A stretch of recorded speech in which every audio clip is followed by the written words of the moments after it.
Bienvenidos a Ciencia 360, el programa que toma en serio tus preguntas acerca de ciencia y teología, viendo todos los ángulos acerca de la misma.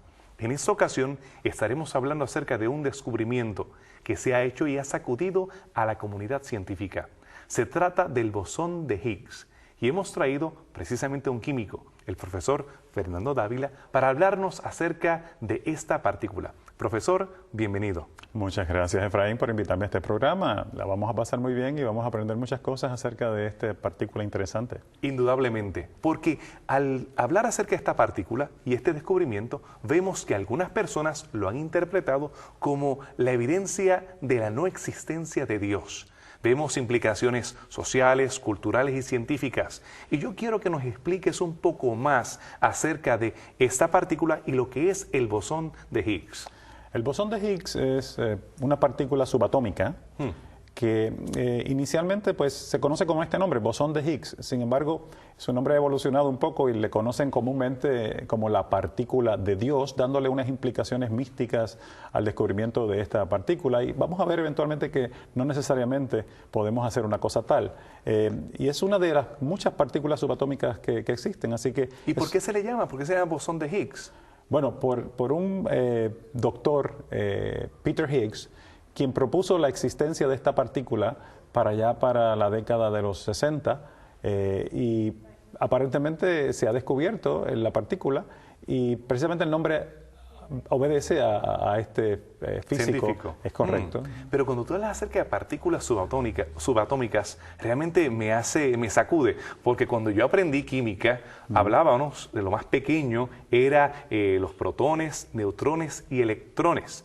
Así que cuando hablas acerca de partículas subatómicas, estamos hablando de algo más pequeño que estas tres que ya yo conocía. De hecho, existen esas tres partículas, como bien mencionas, pero hay otras partículas más. Están los quarks. Y todo eso cae dentro de una categoría de partículas que se conocen como los fermiones. Vamos a hablar un poquito acerca de eso para que veas, existen muchas otras partículas. Sabrá Dios cuántas más pueden también existir. Bueno, para que todos podamos seguirte, quiero que me hagas un resumen. Como sabes, yo soy arqueólogo, tienes que ir bastante atrás para capturar mi atención y que yo pueda comprenderlo bien. ¿Cuán atrás tú puedes ir para describirme el estudio de las partículas que componen la materia y cómo hemos llegado hasta esto que es lo más reciente, que es de lo que se está hablando en estos días? Bueno, si vamos a hablar del modelo atómico, debemos irnos al año 400 antes de Cristo. Ahora estás hablando conmigo. Allí había una persona que se llamaba Demócrito, que era un filósofo griego, y este filósofo griego habló acerca de partículas que comprendían la materia. Decía, existen unas partículas indivisibles que componen todos los elementos y estas partículas indivisibles llevan el nombre de átomo. Ahora estamos hablando en griego, eso captura mi atención. Pues mira, la palabra griega átomo precisamente quiere decir que no se puede dividir. Como el prefijo a, correcto. Ateo, apolítico correcto, y demás, tiene que ver con esa raíz. Exactamente. El prefijo. Es correcto. Para aquel entonces, los elementos eran bien sencillos. Se decía que solamente existía la tierra, el agua, el fuego y el aire. Esa es la tabla periódica que yo quería que me enseñaran en la escuela, pero... Por decirlo así, es una tabla simple, ¿verdad? 4 Bastante. elementos, ahí están sobre 100 elementos en la actualidad. Así que da un poco más de trabajo aprenderse la tabla periódica ahora. Y cuando terminemos de hablar de las partículas subatómicas, se está creando, por decirlo así, una tabla periódica a nivel subatómico. Wow. El análogo de, imagínate cuántas partículas puede haber allá adentro. Impresionante. Yo tuve que recientemente estudiar la tabla periódica con mi hijo. Y se nos hizo bastante complicado el repasar. Yo lo que había estudiado, me fascina la ciencia, pero había perdido mi capacidad de poder memorizarme todos esos nombres y los estuve repasando con él. Pero tú me hablas de ahora partículas sumamente fascinantes, todo un universo en los pequeños átomos y los esfuerzos que se están haciendo para poder descubrirlo. Pero esa teoría de Demócrito duró bastante tiempo. Algunas décadas. Porque luego vino otro filósofo griego, de los que a ti te gusta, fíjate, te voy a mencionar Aristóteles. Lo conoces, ¿verdad? Seguro que sí, mi amigo. Pues ese amigo tuyo tenía unas ideas preconcebidas en términos religiosos y dijo no. Para empezar, el término átomo no es correcto. Porque eso de que no se puede dividir. Y como él tenía un pensamiento religioso muy profundo, él decía, los dioses pueden dividir lo que ellos quieran. Así que decir que existen partículas indivisibles, eso atenta contra el poder de los dioses. Así que nuestro amigo Aristóteles frenó el desarrollo de la teoría atómica por cerca de 2000 años. Cerca de 2 milenios paró los conceptos de la religión equivocados, todo ese periodo de la Edad Oscura y demás, desgraciadamente, por ese concepto. Qué triste. Pues Grecia lo hizo, como bien mencionamos, pero también Roma toma de Grecia. Y ya tú sabes que todo ese oscurantismo romano le trajo muchos problemas. Pregúntale a Copérnico y pregúntale a Galileo con su teoría heliocéntrica, que sabemos que estaba en lo correcto. Porque antes se pensaba que la Tierra era el centro del universo. ¿Y todo esto por qué? Porque la religión decía que no, que era solamente... la Tierra era el centro del universo, pero cuando se postuló que el Sol era el centro y que los planetas giraban en torno al Sol, entonces la religión levanta la mano, la Iglesia dice, la Iglesia de Roma dice, no, no es cierto, y detuvo y frenó la ciencia. Wow. ¿Y hasta qué punto? ¿Cuándo fue que realmente vemos que avanza más la ciencia y salimos de ese oscurantismo? Pues fíjate, como te mencioné, 2000 años más tarde. 2000 años más tarde, en 1803, nuevamente se retoma el concepto del átomo. Allí entra John Dalton y dice que existen unos átomos, eran unas esferas de acuerdo con su modelo. Esas esferas contenían la materia elemental y todos los elementos conocidos partían de esas partículas elementales que tampoco se pueden dividir, de ahí viene el término átomo. Y entonces comienza lo que se conoce como el desarrollo de la teoría atómica moderna. Poco después viene, entonces, después de Dalton, viene J.J. Thomson, que establece que existían los electrones. Y los electrones eran entonces partículas subatómicas. No es solamente una esfera, sino ahora tenemos partículas que giran o que estaban, bueno, él no lo miraba como que giraba, porque primero pensaba que estaban dentro de esa esfera, pero eran partículas diferentes al resto de la composición, de ese núcleo del átomo. Pero más adelante también vienen otros científicos y siguen aportando en este desarrollo. Viene Rutherford y dice, no, aquí hay unas órbitas y aquí hay unos electrones, y esos electrones están girando en torno a esas órbitas, y vienen a desarrollarse los modelos, siguen encontrándose partículas cargadas positivas, que son el protón, partículas con carga negativa, que ya vimos que era el electrón, partículas que no tienen carga, los neutrones. Y entonces tenemos un modelo atómico donde tenemos un núcleo con protones y con neutrones y electrones orbitando alrededor. Ese es el modelo atómico que más o menos te parece que estudiaste, ¿verdad? Ya estás llegando a casa, ya te estás conectando conmigo. Y vemos que en este contexto, cuando hablamos acerca de los protones, los electrones, la carga, la energía que allí se genera, vemos que esta es la manera que ellos hacen diferencia entre los diferentes elementos. Es correcto. Y ahí es que nace la tabla periódica y entonces pueden determinar qué elementos, dependiendo de su número, su peso atómico, entonces se siguen clasificando. Correcto, y el número de electrones que tiene, el número de protones, los orbitales, porque entonces luego se entiende, no, estos electrones no están orbitando aleatoriamente, hay unas órbitas definidas, hay unos niveles de energía asociados a esas órbitas, y esos niveles de energía están cuantizados. Y de allí viene una nueva forma de ver el universo que nosotros conocemos como mecánica cuántica. Porque en la mecánica clásica nos explica el movimiento de las partículas macroscópicas, como tú y yo nos movemos, cómo se mueven los automóviles, cómo se mueven los planetas. Pero ¿cómo se mueven las partículas subatómicas? Por unos carriles determinados, con unas propiedades determinadas. Eso es mecánica cuántica. Fueron muchos más los científicos que siguieron contribuyendo para poder entender así los átomos y las partículas subatómicas. Oh, Efraín, para mitad del siglo XX fue increíble la cantidad de científicos que trabajaron en el desarrollo de esta teoría atómica. Para mencionarte algunos, Niels Bohr, que trabajó con los niveles de energía, Erwin Schrödinger, que propuso ecuaciones para determinar cómo eran los orbitales, Heisenberg, con el principio de la incertidumbre de Heisenberg, Chadwick, Wolfman, Pauling, bueno, fueron muchos. De hecho, y más recientemente, que aunque también más o menos para aquella época, estamos hablando de personas como Paul Dirac, que fue el arquitecto de la bomba nuclear. Se le conoce como el arquitecto, Enrico Fermi, que trabajó con Paul Dirac. Enrico Fermi se conoce como el arquitecto de la bomba nuclear. Y Paul Dirac trabajó de mano con él.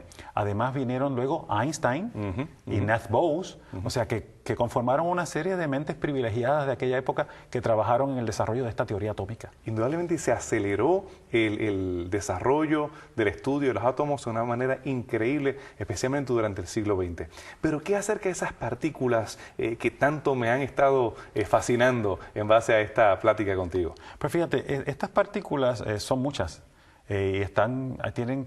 Son muchas, llevamos como 16, 17 si contamos el bosón de Higgs. Y básicamente están en dos grandes categorías. Los fermiones, precisamente en honor a Enrico Fermi, y de ahí viene el Fermi Lab, que es un laboratorio muy prestigioso en los Estados Unidos. Y Enrico Fermi con Paul Dirac desarrollaron una estadística de la matemática de cómo estas partículas se comportaban. Y a esas partículas se le conocen como fermiones. Allí tenemos, dentro de los fermiones, tenemos dos categorías grandes. Los bosones son la otra categoría, que no lo olvide. Están los fermiones y están los bosones. Los bosones siguen la matemática de Bose y de Einstein. Pero dentro de los fermiones que te mencioné inicialmente, están los quarks. ¿Has escuchado hablar de los quarks? Sí, sí. Pero los quarks son esas partículas fundamentales que componen los protones y componen los neutrones.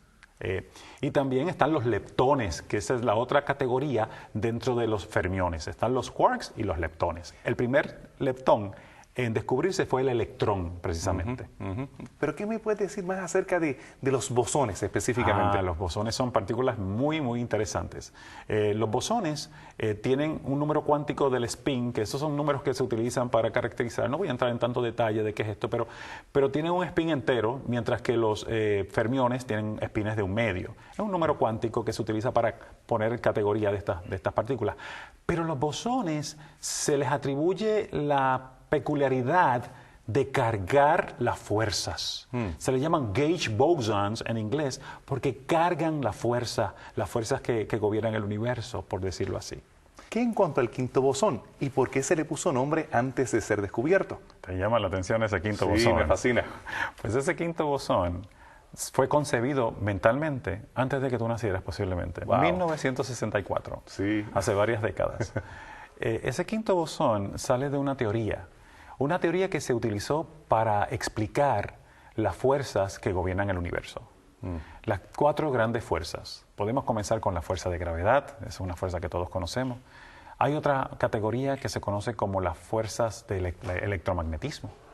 El electromagnetismo, la conoces muy bien, un electrón moviéndose te genera un campo electromagnético. También podemos hablar acerca de las fuerzas que se conocen como las fuerzas fuertes. Las fuerzas fuertes son las que mantienen ese núcleo unido. Acuérdate que tú tienes un núcleo donde tienes protones, los dos tienen cargas positivas y están ahí unidos en ese núcleo. ¿Cómo podemos explicar eso? Dos cargas positivas que están allí. De hecho, ahí entra un bosón en juego. Ese bosón se llama el gluón y viene del inglés glue, para mantenerlos unidos. Agarraste el concepto, una pega que mantiene unidos. Y así no salen por ahí disparados. Salen disparados. Son los que mantienen los quarks unidos en los protones y en los neutrones. Muy bien. También tienes otras fuerzas como las fuerzas débiles, que son las fuerzas del decaimiento radioactivo de algunos elementos radioactivos. Pero los bosones en particular, tú conoces un bosón de manera muy peculiar. Nosotros estamos siendo iluminados en este estudio por unas partículas que no tienen masa. ¿Cómo se llaman esas partículas sin masa? Bueno, fotos es del griego. Correcto. Tendríamos que... Ese es el área que te gusta, ¿no? Sí, ahí vamos al griego. Fotos, ¿y cómo lo llamaríamos? Fotones. Esas sí. Partículas de luz. Muy bien, muy bien. Pero esas partículas de luz no tienen masa, no estamos siendo bombardeados ahora con las cargas de luz, no nos están afectando el rostro en términos de nos están golpeando. Eso es un bosón. Muy bien. ¿Okay? El otro bosón, como te mencioné, el gluón. También existen los botones, bosón Z, bosón W, que se encarga de otro tipo de cargar otro tipo de fuerzas. ¿Pero qué tiene de especial específico el bosón de Higgs? Sí, picándote la curiosidad del bosón de Higgs. Pues este bosón de Higgs, de acuerdo con esta teoría estándar, que así se le conoce a esta teoría desarrollada en el 1964 por Peter Higgs y otros 5 otros colaboradores, ¿no? Pero fue él el propulsor principal. Él dijo, debe existir un bosón que crea un campo bosónico, en donde las partículas sin masa pasan por este campo y adquieren masa. Mira a ver si te das cuenta de la implicación tan profunda de esto. Sí, porque estaría entonces, según como algunos producen luz, estamos produciendo masa. Correcto. Y algunos dirían, pues, hemos encontrado a Dios. Correcto. Acuérdate que Dios creó todo de la nada. Y precisamente una partícula sin masa, como son los fotones, ¿verdad?, pasan por el campo de Higgs e interaccionan con este campo de Higgs. Hay unas partículas que pudieran interaccionar más o menos con este campo. Si la interacción es muy, muy fuerte, pues tiene más masa. Si la interacción es menos fuerte, pues entonces adquieren menos masa. Así que todo lo que existe tiene masa. Sí, pero eso explica toda la efervescencia. Las explicaciones son increíbles. Exactamente. Imagínate tener el control de la creación de la masa. Claro, ahora comprendo. Y entonces, por esa razón se le conoce como esa partícula de Dios, por esa posible capacidad de generar, de crear materia. Por decirlo así, sí. Podríamos pensar en este ángulo, ¿no? Debemos recordar que inicialmente, pues, el hombre está partiendo de una teoría en donde hubo una gran explosión y con esa gran explosión se creó todo lo que existe, de acuerdo con la famosa teoría del Big Bang. Muy bien. Que en base a eso, todos los diferentes componentes de los del universo tuvieron su origen, de acuerdo a esta teoría. Correcto, ese es el punto central, ¿no? Entonces, cuando hablamos acerca de la capacidad de recrear esa explosión original, de tratar de hacer algún tipo de experimento que es el que precisamente ha causado tanta emoción y se ha invertido tanto dinero, ¿qué implicaciones tiene y cómo se logró llevar a cabo este experimento? Muy bien. Estás hablando acerca de este gran equipo que se construyó precisamente entre la frontera entre Francia y Suiza. Allí se encuentra un instituto que se conoce como el CERN, por sus siglas en francés. Es un instituto para el desarrollo de las ciencias nucleares.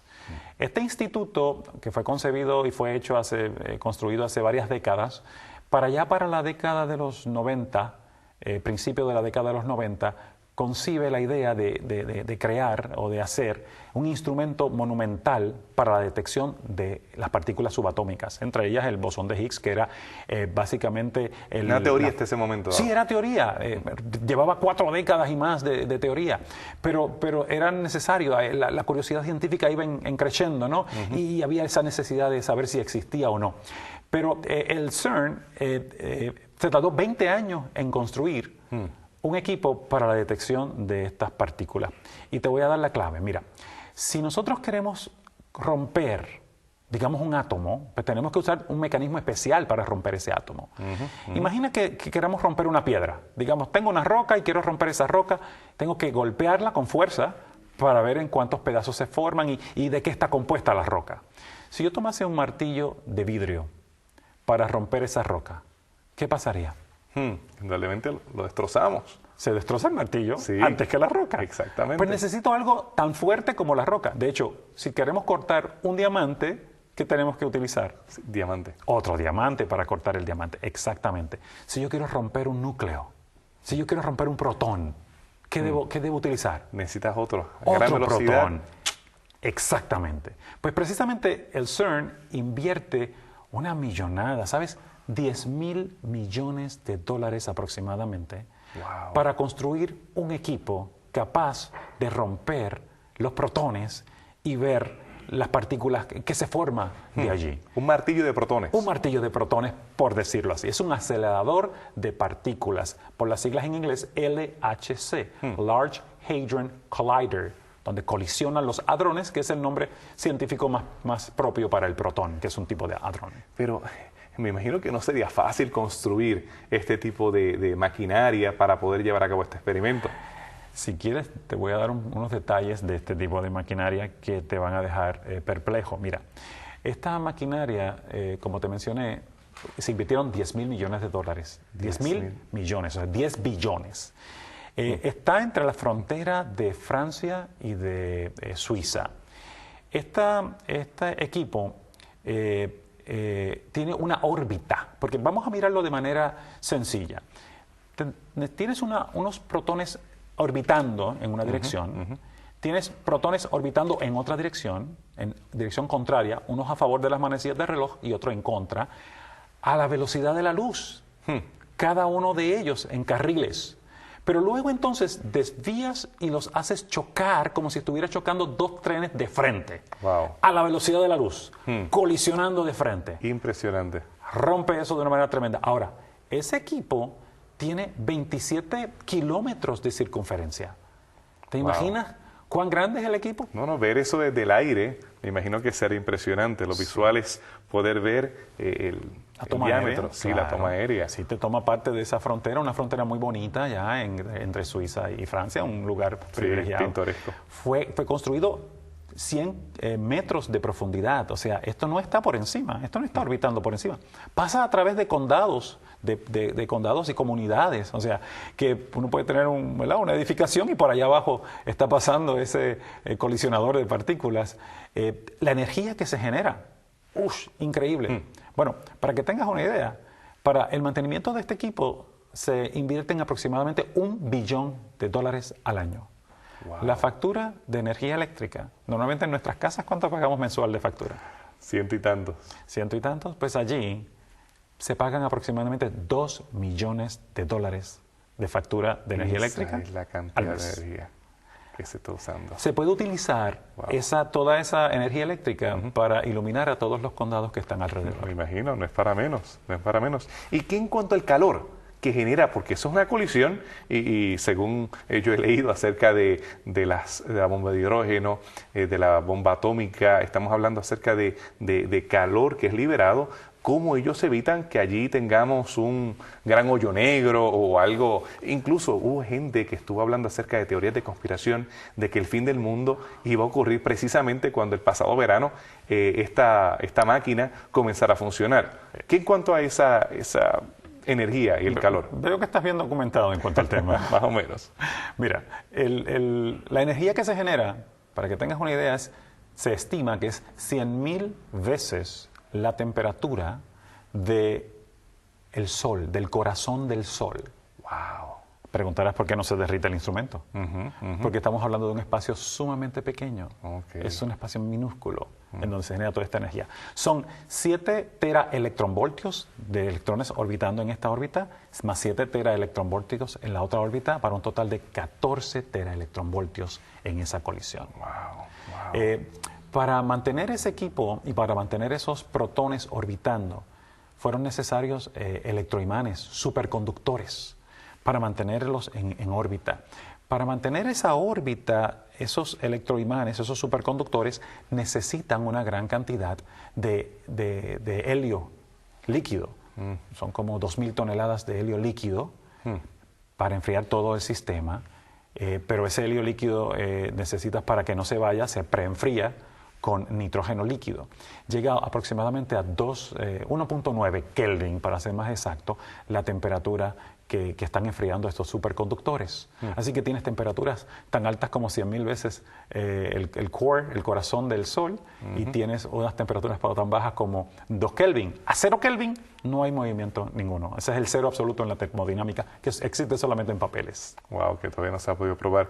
Pero entonces, este pequeño Big Bang a escala ha podido generar bastante interés y algunos resultados que tal vez eran de los que ellos estaban esperando. Bueno, cierto, pero quiero contestar todavía otras preguntas que me hiciste anteriormente. Mira, mencionaste algo bien interesante, y es que ellos temían de que en este mini Big Bang se fuera a crear un pequeño hoyo negro. Y de hecho, hubo muchas teorías en cuanto a ese asunto. Recuerdo algo triste, una muchachita que se quita la vida un día antes de la colisión pensando que todo el mundo se iba a ir por este agujero negro. Recuerda que solamente necesitas crear un pequeño agujero negro y luego ese va a seguir absorbiendo todo lo demás y va a seguir fortaleciéndose. Y pues se temía eso. Y de hecho, ellos llegaron a decir, cabe la posibilidad, Wow. pero estamos tomando las medidas para que eso no ocurra. Bueno, de todas maneras, eso fue algo que se menciona. Me preguntaste acerca de la última pregunta que me hiciste. Sí, acerca de las implicaciones que tienen que ver sobre la existencia de Dios, que muchos, aunque ese no era el propósito principal del experimento, pero muchos han implicado la no existencia o existencia de Dios en base a los resultados de este experimento. Todo tiene que ver con un libro escrito por Leon Lederman.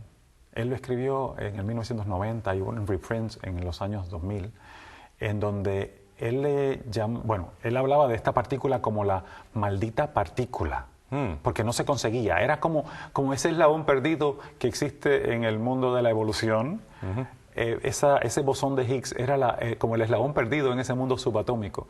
Y como no se podía conseguir tan fácilmente, es una partícula que dura 10 a la menos 23 segundos, imagínate, instantáneamente se desaparece, era muy difícil conseguirla y él le decía la maldita partícula de Dios. Pero el editor, muy sagazmente, para buscar promoción y ventas, le quitó lo de maldita partícula y lo dejó como la partícula de Dios. Okay. Pero tanto, y de hecho él es ateo, Lederman es ateo, Peter Higgs también es ateo, pero ellos están muy tristes del giro que esto ha tomado, porque ellos no pretendían, bajo ninguna forma, establecer o no la existencia de Dios utilizando el descubrimiento de esta partícula. Entonces, ¿podremos descartar la existencia de Dios en base a este experimento como algunos han tratado de implicar? En ninguna manera. El hecho de que conozcamos mejor las cosas que nos rodean, que conozcamos mejor el universo, no quiere decir que tengamos que descartarnos al creador, no solamente del bosón de Higgs, sino el creador de todas las partículas. Entonces, podemos nosotros fascinarnos, porque por lo menos a mí me ha llamado la atención, si has podido levantar la atención de un arqueólogo, me imagino que los televidentes también, acerca de las partículas subatómicas. Es todo un mundo el que tenemos más allá del átomo que supuestamente era indivisible. Así que vemos que ese término átomo no aplica. No aplica. Y que hay un universo vasto también, no solamente mirar ese mundo subatómico. Mientras más poderosos equipos tenemos para mirar ese mundo subatómico, nos maravillamos encontrando más partículas. Mientras más potentes encontramos los telescopios, más galaxias y más universos se abren para nuestro estudio. Así que en esas pequeñas aberturas que tenemos de conocimiento, no solamente porque para mí es impresionante ver experimentos como en el Hubble, que podemos mirar hacia el espacio y ver la grandeza del universo, en este caso vamos a lo pequeño, a lo diminuto, a poder ver lo intrínseco, lo maravilloso que es la creación de este universo. Y yo creo que ustedes, amigos televidentes, también han sido fascinados por esta experiencia que hemos tenido. El poder ver lo complejo, lo único, lo particular que es el universo. Algo tan pequeño como el bosón. Poder entender que Dios es un Dios maravilloso. Le esperamos en la próxima.